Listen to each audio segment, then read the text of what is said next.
Hello dear patients, thank you so much for the channel subscription. याद रखिए कि channel के सब्सक्रिप्शन के बटन के साथ साथ लाइक और बेल आइकन का बटन ज़रूर दबाएं ताकि आपसे कोई भी नया वीडियो मिस नहीं हो और आपको सारे नॉलेज बेस्ड वीडियोस मिलते रहें। हेलो पेशेंट्स, आज बात करते हैं डिस्मेनोरिया के बारे में। डिस्मेनोरिया का टर्म आपने नहीं सुना हुआ है। इसको आप आम भाषा में हम लोग दर्द यानी कि पीरियड में होने वाला दर्द बोलते हैं। मेरा नाम डॉक्टर इरम साजिद है। मैं एक गायनेकोलॉजिस्ट हूँ। I am working in Patna और यहाँ के पेशेंट्स को मैं अपने ओपीडी में समझाती हूँ और आप लोगों के लिए मैं ये वीडियोस बनाती रहती हूँ ताकि आप लोगों को कुछ बेसिक जानकारी रहे, जिसमें आपको ये मालूम हो कि कितनी चीज़ें, कितना इलाज आप घर में रहकर कर सकते हैं, जिसके लिए डॉक्टर्स के यहाँ चक्कर काटने की ज़रूरत नहीं है। और कुछ ऐसी चीज़ें जिनमें आपको तुरंत डॉक्टर के पास जाना है, आपको मालूम होना चाहिए। देखिए, कुछ ऐसे लक्षण होते हैं जो दिखने में बहुत इनकैपेसिटेटिंग लगते हैं, लेकिन एक्चुअली कोई बहुत बड़ी चीज़ नहीं होती, जैसे डिस्मेनोरिया। लेकिन कुछ ऐसी चीज़ें होती हैं जो आम तौर पे दिखने में बहुत डेंजरस लगती हैं, लेकिन बहुत बड़ी प्रॉब्लम नहीं होती। जैसे कि हम आम तौर पे आने वाला बुखार को लेके हमेशा हर इंसान डॉक्टर के पास जाना चाहता है, लेकिन उसके लिए बहुत ज़्यादा राय लेने की ज़रूरत नहीं है। आप घर बैठे ही उसका इलाज कर सकते हो, और अगर ठीक नहीं हो रहा है 2-3 दिन मौका दीजिए अपनी बॉडी को लड़ने के लिए, और अगर नहीं होता है तब आप डॉक्टर को दिखाइए। कुछ ऐसी चीज़ें जो बहुत हल्की फुल्की रहती हैं लेकिन बहुत डेंजरस हो सकती हैं, वो है अर्ली प्रेगनेंसी, जिसके ऊपर अलग से वीडियो बनाऊंगी।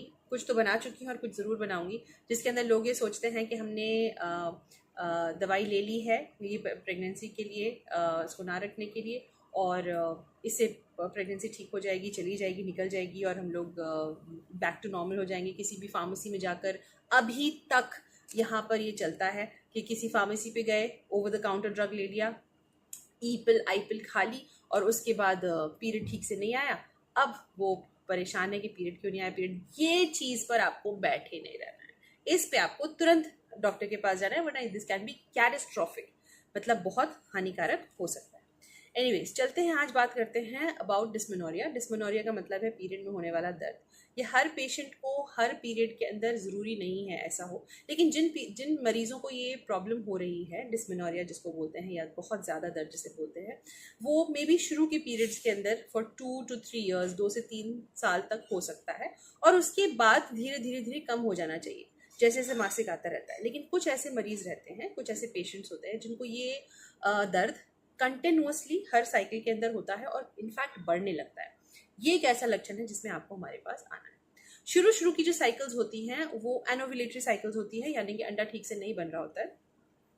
उसमें जो अंदर की जो झिल्ली हो रही होती है, इंटरमीडियम जिसे हम बोलते हैं, जो झिल्ली होती है वो बहुत ज़्यादा बढ़ जाती है, प्रोलिफरेट बहुत ज़्यादा हो जाती है। और उसके बाद क्योंकि अंडा तो बनता नहीं है, तो जो उसकी सेकेंड फेज है, सेकेंड हार्मोन है, वो आता ही नहीं है।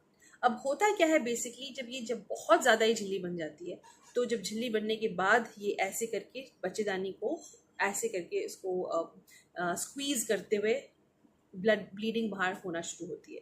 और उस टाइम जो सर्विक्स होता है वो भी बहुत फाइब्रस और टॉट होता है, तो उस टाइम का पेन बहुत ज़्यादा होता है। कंजेस्टिव डिस्मेनोरिया हम इसको कह सकते हैं।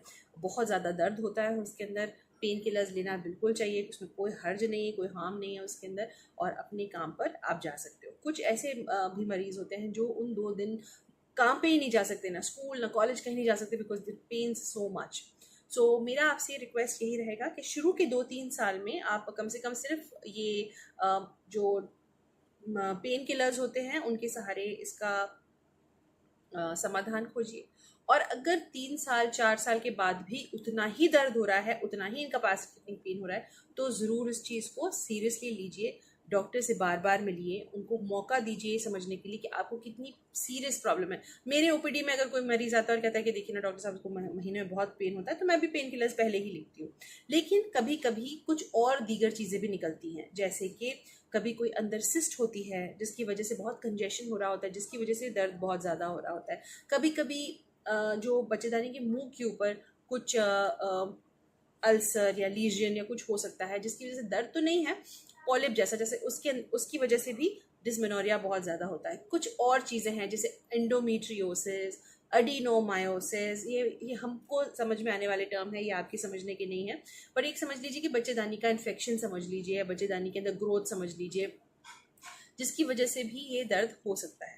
इसमें हमको दूसरी तरह की दवाइयाँ देनी पड़ती हैं, सिर्फ पेन किलर से काम नहीं चलता। इनफैक्ट पेन किलर से भी ठीक ना होने वाला दर्द या तुरंत मतलब ठीक तो हो गया लेकिन फिर वापस से शुरू हो गया और वो कंटिन्यूअस चल रहा है, वो 4-5 डेज चल रहा है, ये पेन डेफिनेटली महीने का पेन नहीं है। महीने का टिपिकल पेन होता है जो महीने के आने के थोड़े कुछ घंटे पहले स्टार्ट हो जाता है और जैसे जैसे पहला दिन खत्म हो रहा होता है वो दर्द भी खत्म हो जाता है।